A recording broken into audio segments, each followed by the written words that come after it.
আলহামদুলিল্লাহ আলহামদুলিল্লাহি ওয়া কাফা ওয়া সালামুন আলা ইবাদিহিল্লাযিনা ইসতাফা আম্মা বাদ।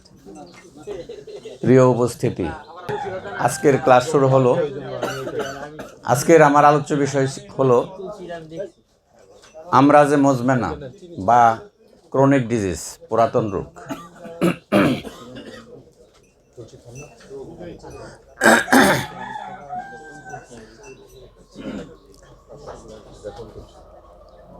তো আমরাজে মুজমেনা পুরাতন রোগ বলতে আমরা কিন্তু যে রোগগুলি দীর্ঘস্থায়ী হয় বডিতে বা শরীরে, দীর্ঘদিন যে রোগ থাকে, অনেক দিন এটা সৃষ্টি হইতেও অনেক সময় লাগে, যাইতেও সময় লাগে। দীর্ঘদিন যে রোগটা দীর্ঘস্থায়ী হয়, দীর্ঘদিন শরীরে থাকে, সেগুলিকে আমরাজে মুজমেন বা পুরাতন রোগ বলে থাকি আমরা। ঠিক আছে?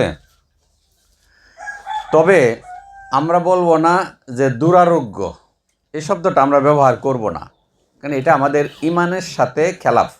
অর্থাৎ এটার আরোগ্য নাই, চিকিৎসা নাই, এই কথা আমরা কখনো বিশ্বাস করি না, এটা আমরা বিশ্বাসী না। এমন কোনো রোগ পৃথিবীতে আল্লাহ দিবেন না যার চিকিৎসা আগে আল্লাহ দেন নাই দুনিয়াতে। বুখারী শরীফের হাদিস।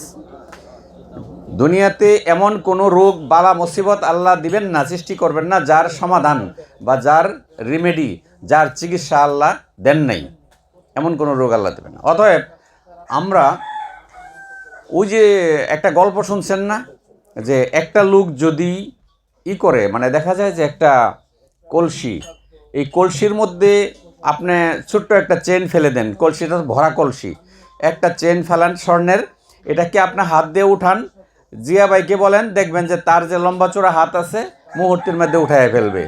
কিন্তু এমন একটা বেটে লোক যদি বাইর করেন যার হাত মাত্র 4 ইঞ্চি, আছে না এরকম ছোট? হ্যাঁ, এরকম একটা লোকের বামন, সেই লোকটারে যদি বলেন যে তুমি কলসির তলার থেকে চেনটা বাইর করো, সে কতক্ষণ হাতায় করবে? কলসির তো তলাই নাই, কইবেন এই কথা? হ্যাঁ, তাই বলে কি আসলে কি কলসির তলা নাই? আছে, কিন্তু সে পাইছে না, সেই জন্যে তাই না। আমিও বলবো, আমার মতো নিম হাকিম যদি কোনো ওষুধ খুঁজে না পায়, তাহলে বলতে হবে না, এই কথা বলা যাবে না যে এই রোগের ওষুধ নাই বা আমার সিস্টেমে নাই। এটা বললো আমি সিস্টেমের সাথে গাদ্দারি করা হবে। কথাটা খেয়াল করে শুনছেন আপনারা?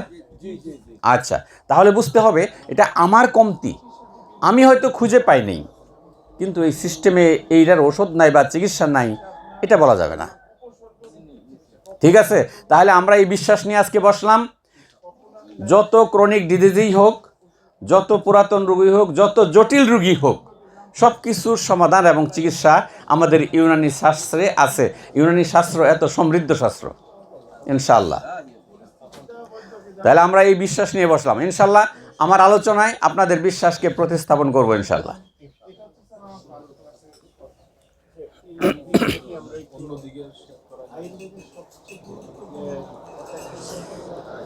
আমি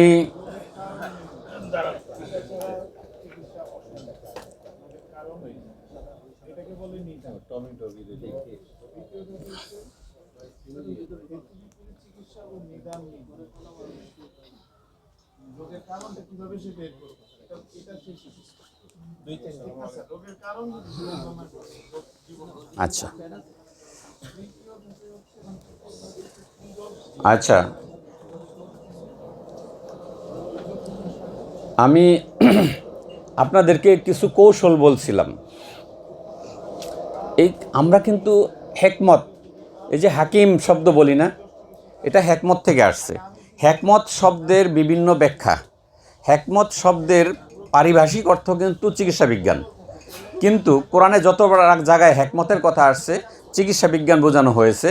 কিন্তু হেকমত শব্দের শাব্দিক অন্যান্য অর্থ হলো প্রজ্ঞা এবং অন্য অন্য যে কোনো বিজ্ঞান, যে কোনো বিজ্ঞানকে হেকমত বলা হয়।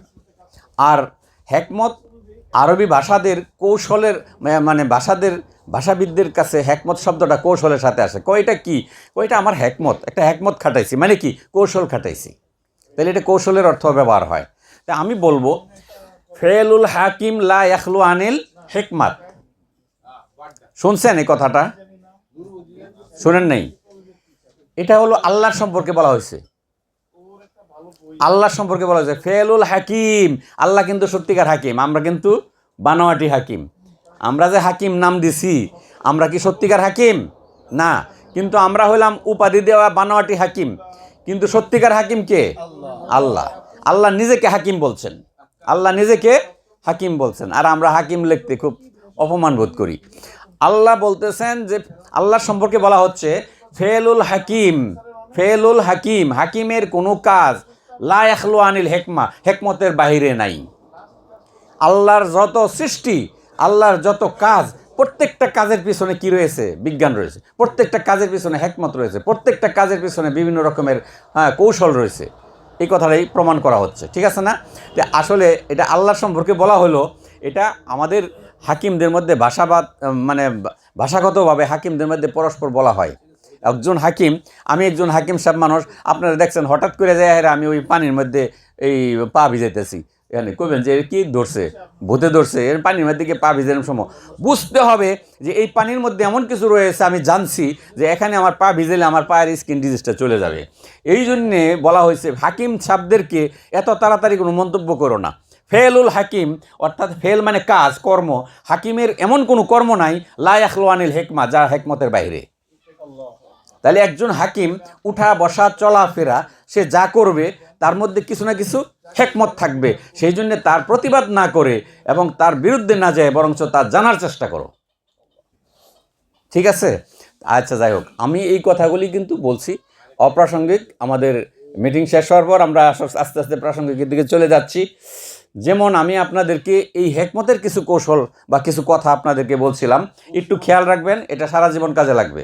সেটা হলো, কোনো রোগ যখন মুজমেন হয়, অর্থাৎ পুরাতন হয়, ক্রনিক হয়, তখন এটা যখন ক্রনিক বেশি দিন লাস্টিং করবে, শরীরে থাকবে, তখন তার দিকে যে আখলাত ধাবিত হয়, সেই আখলাতটার নাম সৌদা। বুঝতে পারছেন? হ্যাঁ, কোনো রোগ, যে কোনো আপনার খিলতের গঠিত রোগ হোক, বা যে কোনো ছুঁয়ে মেজাজের রোগ হোক, বা রোগ যে কোনো রোগ হয়েছে, এই রোগটার যে কোনো ছুঁয়ে মেজাজ গঠন করুক না কেন, এটা ক্রনিক হইতে গেলে অবশ্যই তার সৌদার সাথে সম্পর্ক হয়ে যাবে। বুঝতে পারছেন? ক্লিয়ার?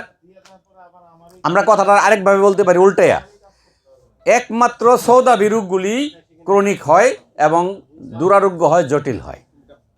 কথা কিন্তু ঘুরাইয়া বললাম, একই কথা, ঠিক আছে? আপনার বলগমি রোগ, বলগমি ডিজিজ কখনো ক্রনিক হবে না। ডিজিজ যদি হয়, সেটা ক্রনিক হইতে গেলে তার সাথে সৌদার মিলন হয়ে যায়। বলগমের সাথে সৌদার মিলন হলে যে জিনিসটা সৃষ্টি হয়, এটার নাম বলগমে কোর্রাসি, বলগমে অমুক, অর্থাৎ বলগমটা মোহরেক হয়, মোহরেক অর্থাৎ পুড়ে যায়, বর্ষ হয়। এই বলগম সৌদার দ্বারা বর্ষিত হয়ে পরে যে রোগ সৃষ্টি করে, তখন এই রোগটা একটু জটিল হয়। নাহলে শুধু বলগমের রোগ কোনো দিন জটিল হয় না। শুধু সফরার রোগ, সফরা দ্বারা সৃষ্টি হয়েছে, এই রোগে আপনার হয়তোবা রুগী বেশি যদি হয়, তাহলে রুগী মরে যাবে কয় দিনের মধ্যে, 10-15 দিনের ভিতরে। তাই বলে রোগ জটিল হবে না, বছরকে বছর তারকে ভোগাবে না, ঠিক আছে? হ্যাঁ, জটিল যদি হয় কখন হবে? সেই সফরার রোগ, যেরকম জন্ডিস, এত বড় জন্ডিস হয়েছে যে লিভার ড্যামেজ করে লোকটা মেরেই ফেলবে, মরে যাবে যদি চিকিৎসা না হয়। তবে এরকম না যে জন্ডিস হয়েছে, চোখ মুখ হলুদ হয়ে গেছে, সবে হয়ে গেছে, আর হ্যাঁ বছরকে বছর ঘুরতেছে, এটা হবে না। হয় সে ভালো হবে, আর না হয় সে মারা যাবে। হ্যাঁ, কিন্তু হ্যাঁ, যদি দেখা যায় যে হ্যাঁ জন্ডিসও হয়েছিল, আবার বছরকে বছরও ভুগতেছে, তাহলে বুঝতে হবে সেই জন্ডিসে এতটা চোখ হলুদ হয় না। ওই জন্ডিসে কেমন হয়েছে? চোখটা একটু ফ্যাকাশে হয়েছে, একটু কালচে কালচে ভাব আসছে, হলুদের সাথে কালচে ভাব আসছে। অর্থাৎ আপনার ওই সফরা হলুদ পিত্তের সাথে কালো পিত্ত মিলে গেছে। অর্থাৎ এটা আমাদের গ্রাম্য ভাষায় বলে মাইট্টা জন্ডিস। মাইট্টা জন্ডিস বলেনি? মাইট্টা মানে কি? না না না, এটা কালারের সাথে সম্পর্ক না।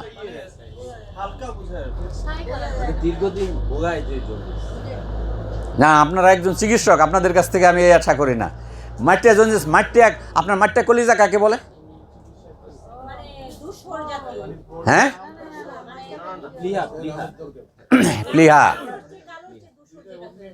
অর্থাৎ আমাদের ভিতরে যে কলিজা আছে, যকৃৎ, জন্ডিস তো কলিজার রোগ, যকৃতের রোগ। তো ঠিক যকৃতের বিপরীতে আরেকটা অর্গান আছে, সেটা হলো প্লীহা। এই প্লীহাকেও অনেকে কলিজা বলে, সেটা হলো মাট্টে কলিজা, আর এটা হলো নর্মাল কলিজা। তাহলে ওটারে মাট্টে কলিজা কয় গ্রাম দেশে, কয়নি? উর্দু ভাষাভাষীরাও মাট্টে কলিজা, কলিজা শব্দটা কিন্তু উর্দু। তাহলে ওটা হলো মেটে কলিজা, মানে মেটে, মাট্টা। ওই মাট্টে কলিজা স্প্লিন যদি কোনো সময় খারাপ হয়, ওইটা যদি এই কলিজার সাথে সম্পর্ক করে ফেলে রোগের, তাহলে এই রোগ দুরারোগ্য হয়ে যায় এবং এটা এই যে জন্ডিস হয়, এই জন্ডিস একসময় ব্লাড ক্যান্সারের রূপ নেবে। অনেক দিন ভোগানোর পর এটা কি ব্লাড ক্যান্সারের রূপ নেবে।